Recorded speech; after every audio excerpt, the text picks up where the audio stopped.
तो स्टार्ट करते हैं हम केमिकल रिएक्शन को एक्सप्रेस करेंगे रेट के थ्रू। तो हमको मान लीजिए कोई केमिकल रिएक्शन दे रखा है, जैसे सपोज करते हैं केमिकल रिएक्शन है A plus B equal to C plus D है।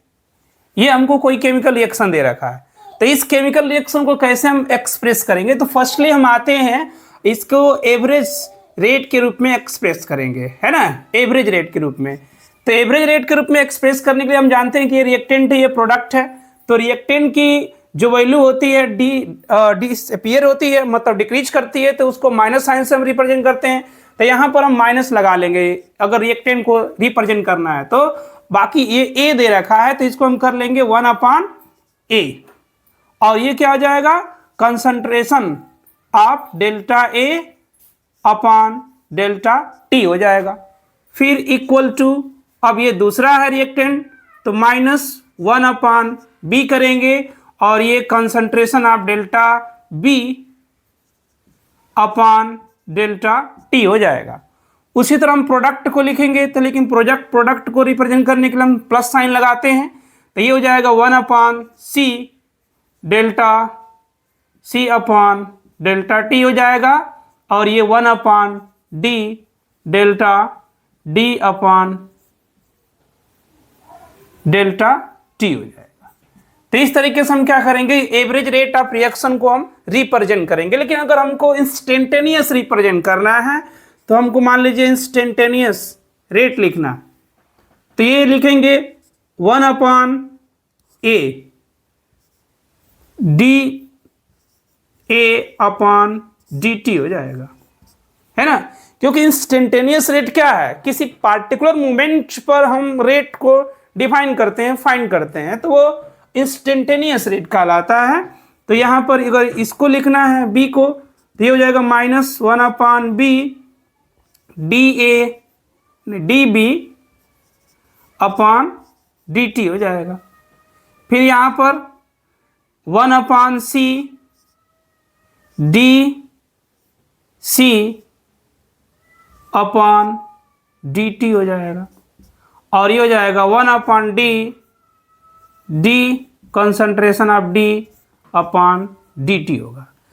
तो इस तरीके से हम क्या करेंगे? रिप्रेजेंट करेंगे। सपोज करते हैं कोई एग्जाम्पल दे रखा है और उसको हमको रिप्रेजेंट करना है रेट एक्सप्रेशन के रूप में। तो हमको एग्जाम्पल के रूप में अगर मान लीजिए मिल गया ये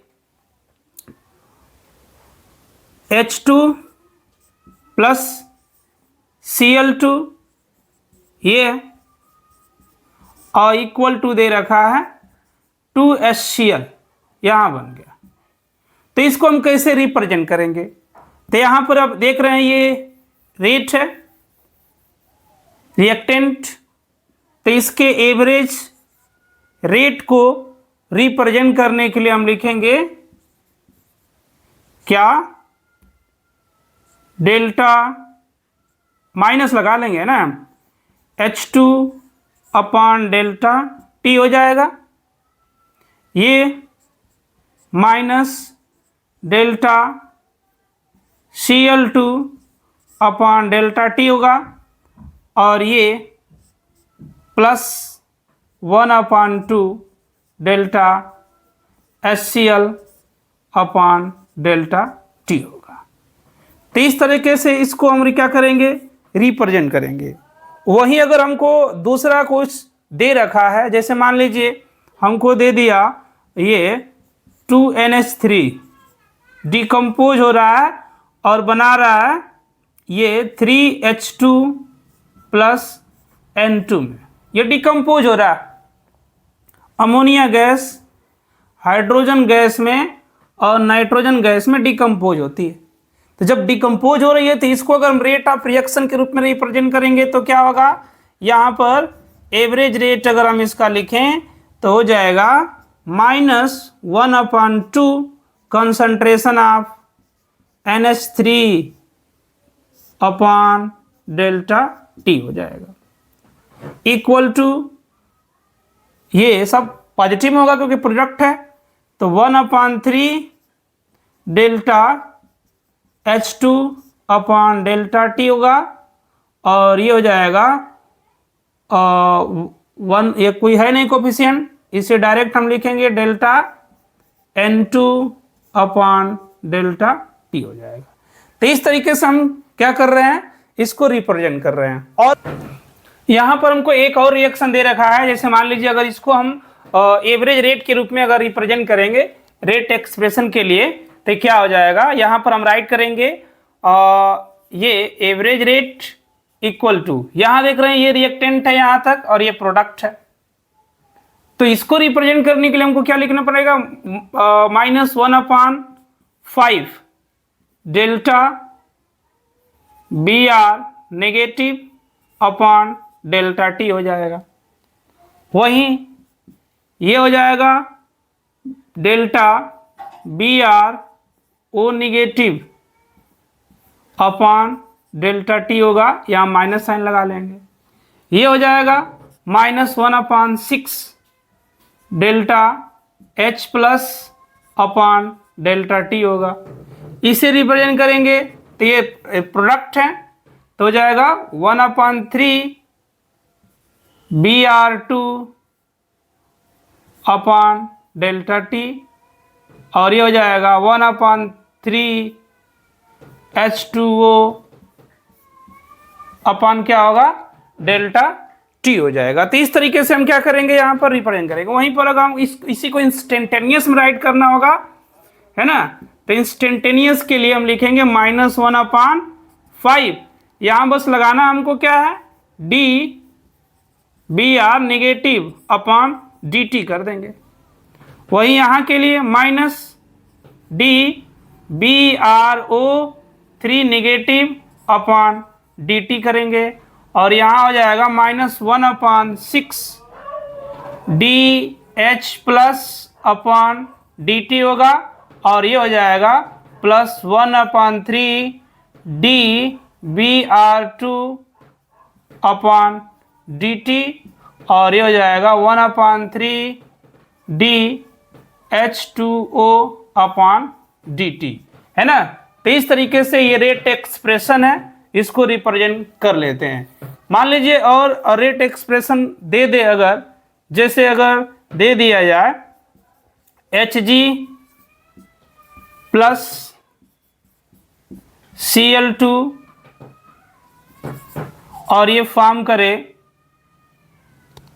HgCl2, है ना, क्या बनाएगा, HgCl2 का ये फॉर्मेशन कर देगा। तो जब HgCl2 बना रहा है तो इसको हम रिप्रेजेंट कैसे करेंगे, यहाँ पर एवरेज रेट के लिए ये हो जाएगा, ये Hg है तो हम लिखेंगे delta Hg upon delta T, minus लगा लेंगे साइन, और equal to minus delta Cl2 upon delta T equal to plus delta HgCl2 upon delta T, है ना। तो इस तरीके से हम क्या करेंगे, ये रेट का एक्सप्रेशन कर लेंगे।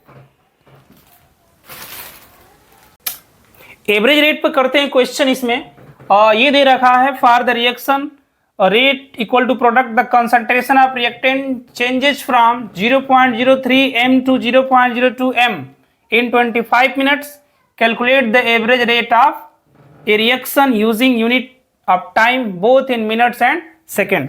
यानी क्वेश्चन ये कह रहा है कि रेट है, इसमें अगर हम इसको सॉल्व करते हैं तो रिएक्टेंट प्रोडक्ट में चेंज हो रहा है, यानी ये रिएक्टेंट जो है प्रोडक्ट का फॉर्मेशन कर रहा है, तो फाइंड करना है रेट ऑफ रिएक्टेंट। इसमें रिएक्टेंट की वैल्यू दे रखा है, पहले रिएक्टेंट था R1 0.03 m था, उसके बाद ये बाद में हो गया है ये 0.02 m। कैसे हुआ है, 25 मिनट्स में हुआ है ना। टाइम कितना लगाया है, 25 मिनट। तो इसके लिए हम एवरेज रेट अगर राइट करते हैं, एवरेज रेट तो क्या आता है, minus delta R upon delta T, है ना, यही आएगा। लेकिन हमको इस क्वेश्चन के अकॉर्डिंग राइट करना है, तो ये हो जाएगा minus delta R2 minus delta R1 upon delta T right करेंगे। ये हो जाएगा R2 कितना है 0.02 माइनस R1 कितना है 0.03 अपॉन कितना राइट कर देंगे 25 मिनट, है ना। पहले 25 मिनट में भी निकालना और सेकंड में भी निकालना। पहले हम मिनट में निकालते हैं। 25 मिनट से डिवाइड किया हमने तो ये आ गया 0.01 अपॉन 25। इसको सॉल्व करेंगे तो ये हो जाएगा 1 इंटू 10⁻⁻2 अपॉन 25, है ना। क्लियर ना। 1 अपॉन, क्योंकि हम पॉइंट इधर ले आ रहे हैं 10⁻⁻2 हो जाएगा। अब 1 को 25 से डिवाइड करेंगे तो अगर हम यहाँ डिवाइड करते हैं 1 को 25 से, है ना, तो क्या होगा, डिवाइड तो होगा नहीं, तो यहाँ पॉइंट हम बढ़ाएंगे 0 आ जाएगा। एक और पॉइंट बढ़ा देंगे 0 बढ़ाएंगे तो यहाँ हो जाएगा 100 और ये 4 जा 100 हो जाएगा, है ना, यानी 0.04। ये हो जाएगा 0.04 इंटू 10⁻⁻2। ये आ जाएगा 4 इंटू 10⁻⁻2 इंटू 10⁻⁻2, यानी हो जाएगा 4 इंटू 10⁻⁻4। दूसरा इसका निकालना है, सेकेंड में फाइंड करना है। तो सेकेंड में फाइंड करने के लिए हम क्या करेंगे, फार्मूला यही राइट करेंगे, यानी एवरेज रेट इन सेकेंड। तो ये हो जाएगा minus delta R2 minus delta R1, ये होगा, और अपॉन डेल्टा टी रख देंगे। ये कितना राइट हो जाएगा 0.0 कितना है 2 है माइनस 0.03 अपॉन 25 इंटू 60, क्योंकि सेकेंड में हमको निकालना है। तो ये हो जाएगा माइनस 0.01 अपॉन 115, है ना, इतना आएगा।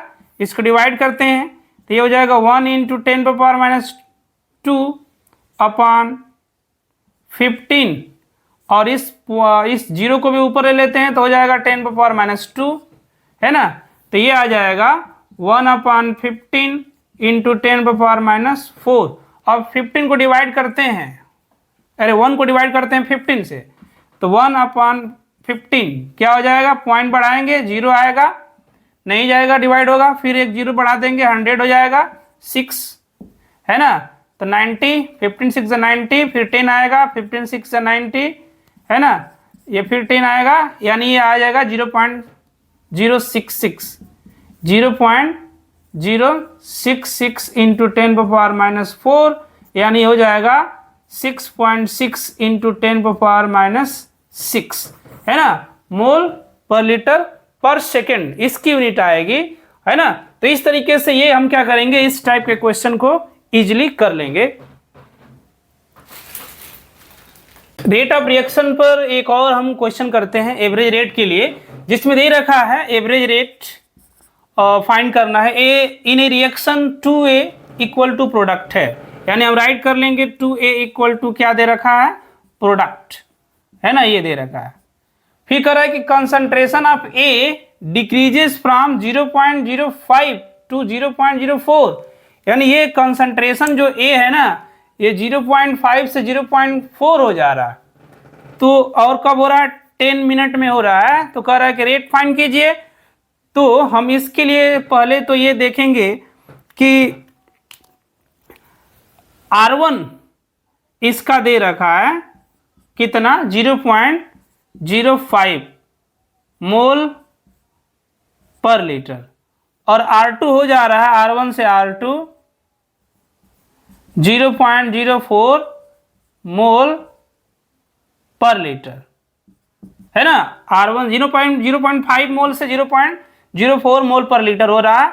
कब हो रहा है, 10 मिनट में हो रहा है ना, 10 मिनट में हो रहा। तो इसके लिए एवरेज रेट फाइंड करना है। तो हम इस रिएक्शन के लिए एवरेज रेट राइट करेंगे तो क्या होगा, एवरेज रेट हो जाएगा इसके लिए -12 delta A upon delta T, है ना, ये राइट करते हैं। लेकिन हमको इस क्वेश्चन के अकॉर्डिंग राइट करना है। R1 से R2 हो रहा है तो ये हो जाएगा -12 R1 लिखेंगे, यानी R2 -R1 राइट करेंगे, है ना। तो ये हो जाएगा R2 यानी delta R2 minus delta R1 upon delta T. ये है माइनस हाफ, R2 दे रखा है 0.4 और ये दे रखा है 0.5 अपॉन 10। मिनट राइट कर देंगे तो ये आ जाएगा आपका माइनस हाफ, ये 0.1 अपॉन 10 है ना, जिसको हम राइट कर लेंगे तो ये आएगा 0.1 अपॉन 20, इतना होगा। इसको सॉल्व करेंगे तो 1 इंटू 10⁻⁻1 अपॉन क्या हो जाएगा 20 हो जाएगा। अब 1 को 20 से डिवाइड करना है, हम यहाँ डिवाइड कर देते हैं 1 को 20 से। डिवाइड होगा नहीं, पॉइंट बढ़ाएंगे 0 आएगा, कितनी बार में कट जाएगा, नहीं कटेगा। फिर एक और 0 बढ़ाएंगे, ये आ जाएगा 100, ये 5 टाइम में कट जाएगा, है ना। तो 0.05 आएगा, ये 0.05 इंटू 10⁻⁻1 है ना, इतना आया। अब ये इधर जाएगा, कितना हो जाएगा, इसको राइट कर देंगे 5 इंटू 10⁻³ मोल पर लीटर पर सेकेंड, है ना। ये इसका क्या होगा, आंसर होगा। रिएक्शन, एक और रिएक्शन दे रखा है और दे रखा है कि the decomposition of ammonia on platinum surface is 0 order, यानी जो अमोनिया का डिकम्पोजिशन हो रहा है प्लेटिनम सरफेस वो 0 ऑर्डर का है। तो हमें मालूम है पहले से ही कि जो भी रिएक्शन किसी मेटालिक सरफेस पर होते हैं तो वो 0 ऑर्डर के ही होते हैं, है ना। याद रखिएगा, कोई भी रिएक्शन अगर किसी मेटालिक सरफेस पर होगा तो 0 ऑर्डर का होगा। यहाँ अमोनिया का जो डिकम्पोजिशन होता है मेटालिक सरफेस पर हो रहा है, इसलिए 0 ऑर्डर का रिएक्शन है। इसमें पूछ रहा है कि what are the rate of production of nitrogen and hydrogen if K equal to इतना दे रखा है 2.5 इंटू 10⁻⁻4 मोल पर लीटर पर सेकेंड। तो डिकम्पोजिशन रेट क्या होगा, यानी प्रोडक्शन रेट क्या होगा इसका N2 और H2 का।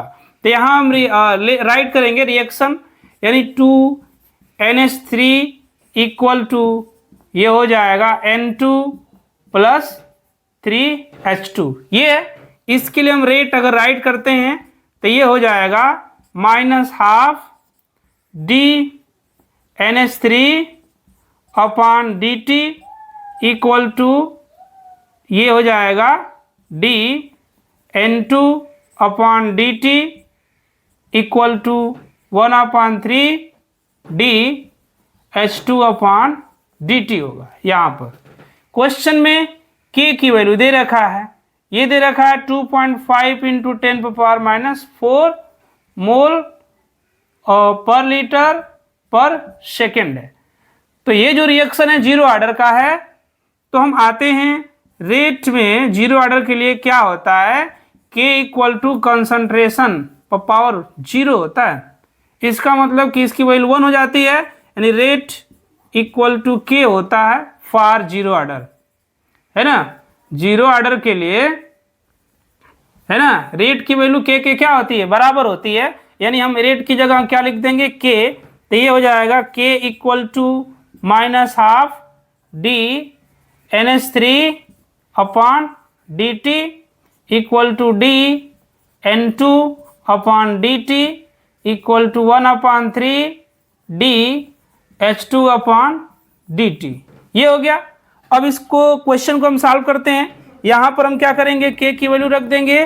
तो K की वैल्यू जब रखेंगे तो क्या होगा, 2.5 इंटू 10⁻⁻4 इक्वल टू क्या हो जाएगा, -12 DNH3 upon dt equal to DN2 upon dt equal to 1/3 H2 upon dt होगा। तो यहाँ पर क्या है, ये 2.5 ये इतने के बराबर है और ये इसके बराबर है ना। यहाँ पर ये रेट ऑफ प्रोडक्शन जो दे रखा है डिकम्पोजिशन, ये इतना दे रखा है 2.5 इंटू 10⁻⁻4 और ये बराबर है किसके, इसके। इसका मतलब कि DN2 अपॉन dt कितना हो जाएगा 2.5 इंटू 10⁻⁻⁴ मोल पर लीटर पर सेकेंड। ये आ जाएगा N2 का प्रोडक्शन रेट। लेकिन हमको फाइंड करना है हाइड्रोजन का प्रोडक्शन रेट, उसका भी निकालना है। तो हाइड्रोजन का प्रोडक्शन रेट निकालने के लिए हमको क्या करना पड़ेगा, यहाँ हमको मालूम है कि D 1/3 dH2 अपॉन क्या है dt है, ये किसके बराबर है dN2 अपॉन dt के बराबर है। और dN2 अपॉन dt कितना निकला है, इतना आया। तो 1/3 dH2 upon dt equal to 2.5 into 10⁻⁻⁴ है।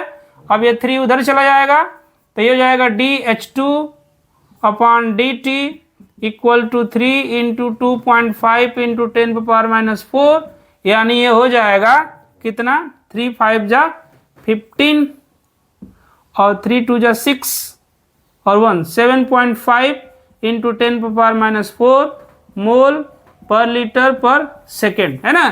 तो इस तरीके से हम फाइंड करेंगे अगर इस टाइप का क्वेश्चन आता है।